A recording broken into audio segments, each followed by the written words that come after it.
వారు రావడం జరిగింది. సార్ అక్కడ నుంచి వచ్చిన వాళ్ళందరూ ప్రొడ్యూసర్స్ అయిపోతున్నారు sir, back to back.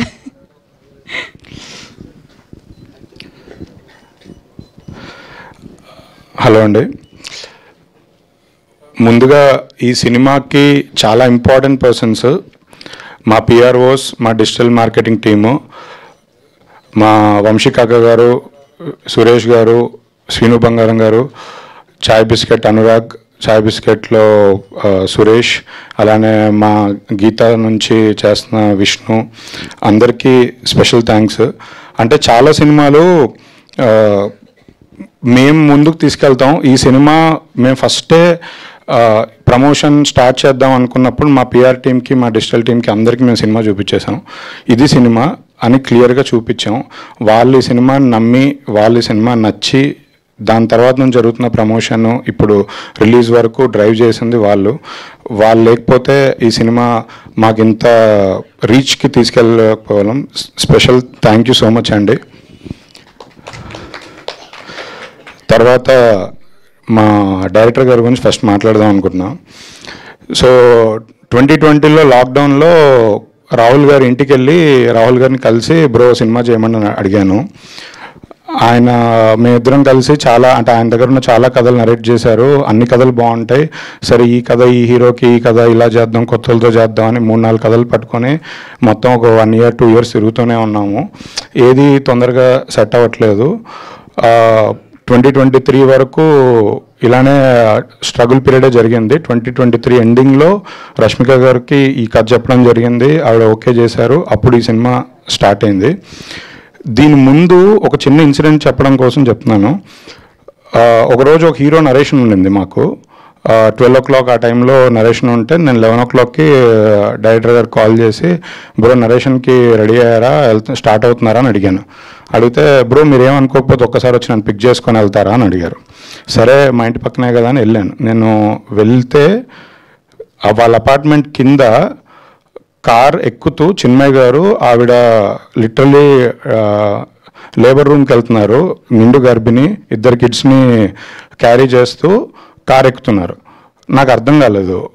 Basically తన కారులో వాళ్ళ వైఫ్ హాస్పిటల్కి వెళ్తున్నారు. సో తనకు వెహికల్ లేక నన్ను రమ్మన్నారు అని అప్పుడు అర్థమైంది. నేను క్యాజువల్గా మాట్లాడుకుంటూ వెళ్దామని రమ్మన్నారు అనుకున్నా.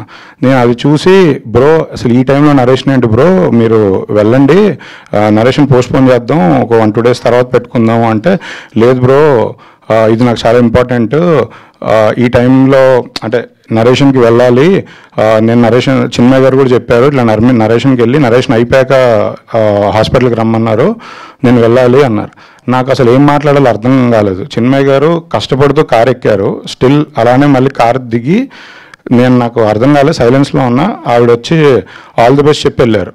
అంటే ఒక సినిమా పట్ల, ఒక సినిమా ప్రాజెక్ట్ షేపప్ చేయడానికి ఆ రోజు అంటే ఆ కపుల్ వాళ్ళు ఆ టైంలో నరేషన్కి రావడం అసలు నాకు నా లైఫ్లో నేను ఎప్పుడు మర్చిపోలేను. అంటే నా కళ్ళ మీద నీళ్ళు వచ్చేసింది ఆ రోజు. అలాంటి సిచ్యువేషన్లో కూడా ఆయన సినిమా కోసం తప్పిస్తూ ప్రయత్నం చేస్తూనే వర్క్ చేశారు. తర్వాత ఈ సినిమా షూట్ స్టార్ట్ అయింది, అంతా బాగుంది. రాహుల్ గారి ఫాదర్ ఎక్స్పైర్ అయ్యారు రీసెంట్గా. ఆ టైంలో కూడా నేను రాహుల్ గారిని పలకరిద్దామని చెన్నై వెళ్ళాను వాళ్ళ ఇంటికి. వెళ్తే ఆయన మామూలుగా చాలా డల్గా ఉంటారు అని కొంచెం ఓదార్దామని వెళ్తే, ఆయన బ్రో ఒక జస్ట్ 11th day వరకు ఉండమంటున్నారు బ్రో, అప్పటి వరకు వెళ్ళొద్దు అంటున్నారు, నేను 11th day కార్యక్రమం చూసుకొని వచ్చేస్తాను బ్రో అంటే, నాకు అసలు ఏం మాట్లాడో అర్థం కాలేదు. ఈ మనిషి సినిమా కోసం ఎంత పిచ్చితో, అంటే సినిమానే లైఫ్గా చూశారు. తన ఫ్యామిలీ మెంబర్స్కి అంటే వాళ్ళు ఎలాంటి సిచ్యువేషన్లో ఉన్నా సినిమాకి మాత్రం ఎప్పుడు తక్కువగా చూడలేదు. సినిమాని కంటిన్యూస్గా ఆయన ప్రేమిస్తూనే సినిమాతోనే ట్రావెల్ అవుతున్నారు. అంటే ఇలాంటి డైరెక్టర్ని అసలు చాలా అరుదుగా చూస్తాం. అందరం సినిమాల కోసం కష్టపడతాం, కానీ అదే లైఫ్, అదే ప్రాణంగా పనిచేసే డైరెక్టరు. అసలు నా లైఫ్లో మీలాంటి డైరెక్టర్తో పనిచేయడం నా అదృష్టం. నేను ఎప్పుడూ ప్రౌడ్గా ఫీల్ అవుతాను. తర్వాత ఎన్ని సినిమాలు చేసినా, ఎంతమందితో ఏదున్నా, మీతో ఉన్న జర్నీ నేను ఎప్పటికీ మర్చిపోలేను. ఫర్ ఎవర్ లైఫ్కి మీరు నాకు నెక్స్ట్ సినిమాలు చేయాలి, బట్ స్టిల్ లైఫ్కి మీరు నా బెస్ట్ ఫ్రెండ్, నాతో పాటు అలానే మన జర్నీ కంటిన్యూ అవ్వాలని కోరుకుంటున్నా. సినిమా టైంలో 100 సార్లు ఆయనకి బిగ్గెస్ట్ ఎనిమీ నేనే, బిగ్గెస్ట్ ఫ్రెండ్ నేనే. ఈ సినిమాకి మేమే తిట్టుకుంటాం, మేమే కొట్టుకుంటాం, అన్ని ఎమోషన్స్ మా ఇద్దరి మధ్యలోనే ఉంటాయి. రీసెంట్గా ఒక 2 days బ్యాక్ అన్నపూర్ణ స్టూడియోలో మొత్తం ఫైనల్ కాపీ రెడీ అయిపోయి US కాపీ ప్రింట్ వెళ్ళిపోతూ నైట్ ఆయన 3 o'clockకి నన్ను ఇంటి దగ్గర డ్రాప్ చేసి ఆయన ఇంటికి వెళ్తున్నారు.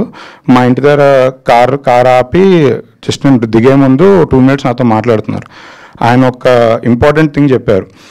అంటే ఈ సినిమా జర్నీ గురించి మాట్లాడుతూ, ఈ సినిమా సూపర్ హిట్ అయితే ఇప్పటివరకు లైఫ్లో ఆయన హైదరాబాద్లో అసలు ఆయనకు సొంత ఇల్లు లేదు ఎక్కడ. కనీసం ఈ సినిమా హిట్ అయితే నెక్స్ట్ సినిమాకి మంచి రెమ్యూనరేషన్ తీసుకొని ఒక ఇల్లు కొనుక్కుంటాను బ్రో, 2 kids పెద్దగా అవుతున్నారు, వాళ్ళని చూసినప్పుడల్లా ఒక ఇల్లు కొనుక్కోవాలనిపిస్తుంది అని మాట అన్నారు. బ్రో, ఈ సినిమా హిట్ అయ్యాక మీకు మీ సొంత ఇంటి కళ నేను నెరవేరుస్తాను. మీరు సినిమా తర్వాత ఎప్పుడైనా చేయండి నాకు, కానీ మీ సొంత ఇంటి కళ నేను నెరవేరుస్తాను. మీకోసం కాదు, మీ ఫ్యామిలీ అందరి కోసం, మీ కిడ్స్ కోసం.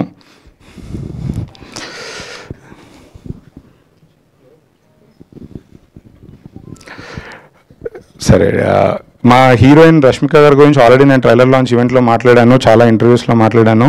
ఆవిడ కోసం స్పెషల్గా నేను మళ్ళీ సక్సెస్ ఫంక్షన్లో ఎక్కువసేపు మాట్లాడతాను. రష్మిక గారు, thank you so much for being with us. ఈ సినిమా మీరు లేకపోతే లేరు, ఈ సినిమా లేదు, చాలాసార్లు చెప్పాను. Thank you so much. Dikshit గారి గురించి, ఈ సినిమా ఓకే అయిపోయి అంత అయిపోయాక దీక్షిత్ గారు ఆన్ బోర్డ్ వచ్చిన తర్వాత యాక్చువల్లీ నాతో మాట్లాడుతూ ఆయన ఎన్ని డేట్స్ కావాలి, ఏ డేట్స్ కావాలి అంటే మనం స్కెడ్యూల్ ఇచ్చాము. ఆయన ఆ స్కెడ్యూల్ ప్రకారం డేట్స్ బ్లాక్ చేసుకున్నారు, అంతా బాగుంది. కానీ ఆ స్కెడ్యూల్లో మేము ఒక్క డేట్ కూడా వాడలేదు. ఏ స్కెడ్యూల్ మన దగ్గర లేదో ఆ డేట్సే ప్రతిరోజు ఫోన్ చేసి బ్రో ఒక్కరోజు బ్రో ప్లీజ్ బ్రో అంటే ఆయన పాపం ఒక్కరోజు కూడా నో చెప్పకుండా మొత్తం సినిమా షూటింగ్ అంతా వేరే వాళ్ళని రిక్వెస్ట్ చేసుకుంటూ వేరే వాళ్ళ షూట్లో నుంచి పర్మిషన్ తీసుకొని వచ్చి మేము అర్ధరాత్రి ఫోన్ చేసినా నెక్స్ట్ డే మార్నింగ్ ఫ్లైట్ తీసుకొని వచ్చారు. Bro, thank you so much. మీరు ఆ టైం మాకు ఇవ్వకపోతే, అంటే మీకు తెలుసు మనం ఆ రోజు కాలేజ్ లొకేషన్స్ పర్మిషన్స్ వీకెండ్సే వస్తాయి, రష్మిక గారి డేట్స్ ఇంత ఇదిలో మేము ఎప్పుడు మిమ్మల్ని రిక్వెస్ట్ చేయడం లాస్ట్ మినిట్లో మీరు మాకు సపోర్ట్ చేశారు. మీరు సపోర్ట్ చేయడం వల్ల ఈ సినిమా అంత షూటింగ్ అంత ఫాస్ట్గా చేయగలిగాం. Thank you so much. ఈ సినిమా తర్వాత మీరు తెలుగు సినిమా ఇండస్ట్రీలో ఒక స్టార్ అవుతారు, మీరు ఒక స్టార్ పర్ఫార్మర్ అవుతారు. మీ యాక్టింగ్ చూసి నేనంత షాక్ అయ్యానో, సినిమా రిలీజ్ అయిన తర్వాత ఆడియన్స్ అంతా చూసి మీకు పెద్ద ఫ్యాన్స్ అవుతారు. హేషం గారు ఇందాక చెప్పినట్టు యాక్చువల్లీ హృదయం సినిమాలో దర్శన సాంగ్ రిలీజ్ అవ్వగానే రాహుల్ గారు నాకు సాంగ్ చూపించారు. ఈ మ్యూజిక్ డైరెక్టర్తో మాట్లాడదామని అనుకున్నాం. ఫస్ట్ హేషం గారికి వెళ్ళి సినిమా అడిగాం చేయమని. అప్పుడు అసలు ఈ కథ కూడా కాదు, అది వేరే కథ.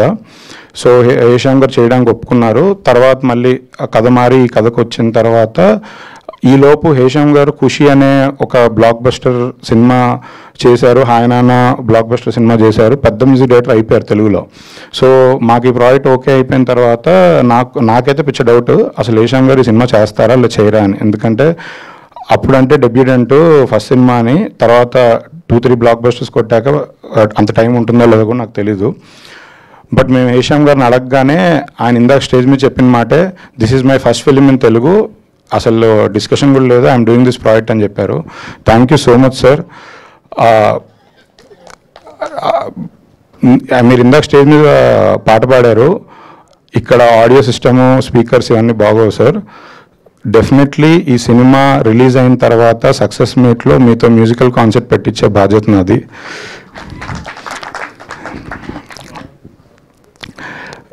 చాలా సినిమాలకి మ్యూజిక్ డైరెక్టర్ ఒకళ్ళు ఉంటారు, ఆర్ఆర్ వేరే వాళ్ళు చేస్తారు. మీరు ఎన్నో ఫంక్షన్స్ చూసుంటారు మీడియా వాళ్ళు.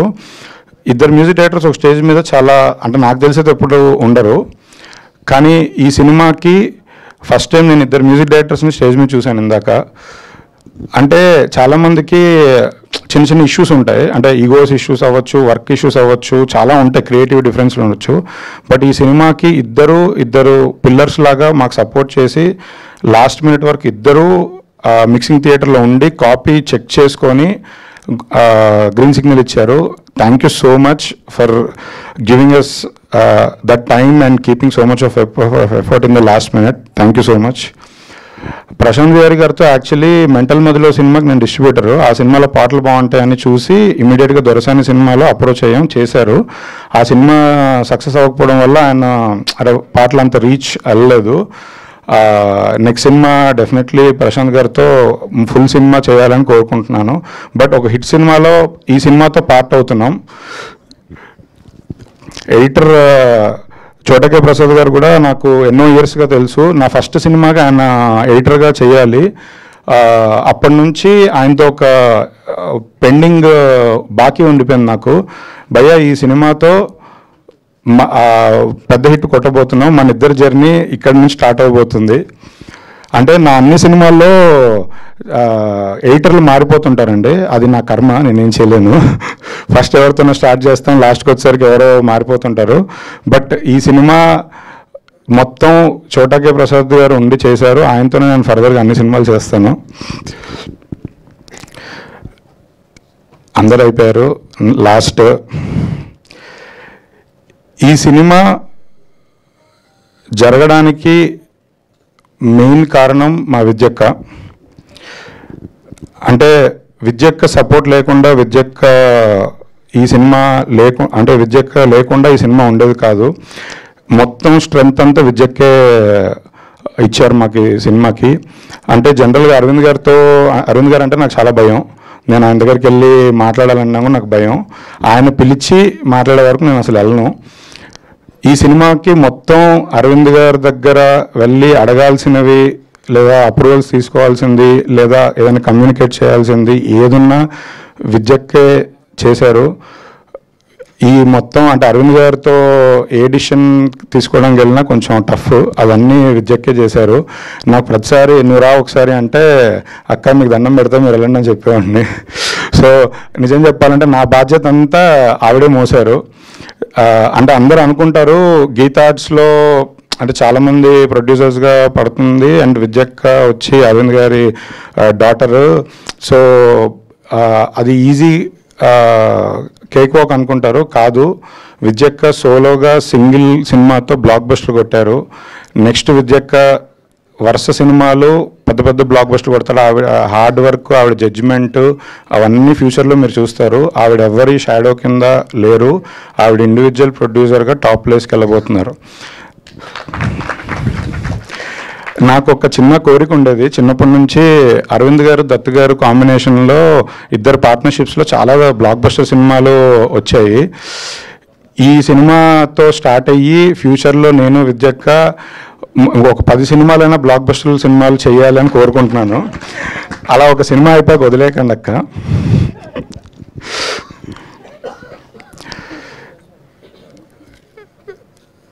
అరవింద్ గారు గురించి నేను ఏం మాట్లాడినా చాలా తక్కువ సార్. ఎన్నిసార్లు మాట్లాడినా ఎన్నిసార్లు ఏం చెప్పినా లాస్ట్లో మీ గురించి ఒక మాట చెప్పకుండా ఉండలేము సార్. నాకు నా లైఫ్లో దేవుడు నా లైఫ్కి ఏమైనా చేశాడు అంటే నా లైఫ్లో దేవుడి రూపంలో అరవింద్ గారు అన్నీ చేశారు. నాకు కష్టం వచ్చినా సుఖం వచ్చినా బాధ వచ్చినా ఏడుపు వచ్చినా ఏదైనా అరవింద్ గారు తీరుస్తారు. నా లైఫ్ మొత్తం నేను ఇండస్ట్రీలో ఉన్నంత కాలం అరవింద్ గారు రుణపడి ఉంటాను. నేను రుణం తీర్చుకోలేను కానీ నేను ఎప్పటికీ రుణపడి ఉంటాను. నాకు సార్ మీ దగ్గరకు వచ్చి జర్నీ స్టార్ట్ చేసిన తర్వాత హైదరాబాద్లో ఏదో ప్రొడక్షన్ ఆఫీస్ ఒకటి, విజయవాడలో సీడెడ్లో ఆఫీస్లో డిస్ట్రిబ్యూషన్ ఆఫీస్లో ఒకటి ఉన్నాయి సార్. నేను ఆఫీస్ పెట్టినప్పటి నుంచి నాకు కోరిక ఉండేది సార్. ఫస్ట్ ఆఫీస్లోకి ఎంటర్ అయ్యాక అరవింద్ గారు ఫోటో పెట్టాలని కోరిక ఉండేది సార్. కాకపోతే ఆయన పర్మిషన్ లేకుండా ఫోటో పెడితే ఆయన పేరు వాడుకున్నట్టు అవుతుంది అని ఒక భయంతో నేను అసలు ఎప్పుడూ పెట్టలేదు సార్. ఈ సినిమా తర్వాత నేను విత్ యువర్ పర్మిషన్ అన్ని ఆఫీసులలో మీదే పెద్ద ఫోటో పెడుతూ ఉంటాను సార్. లైఫ్ లాంగ్ ఆ ఫోటో లేకపోతే నాకు ఆఫీస్లో ఏ పనులు అవ్వదు సార్. నాకు నిజంగా ఆఫీస్లో ఫోటోలు కావాలి sir. Thank you so much sir. Thank you so much అండి. ఒక పక్క అరవింద్ గారిని ఫోటో అడిగేశారు, ఇంకో పక్క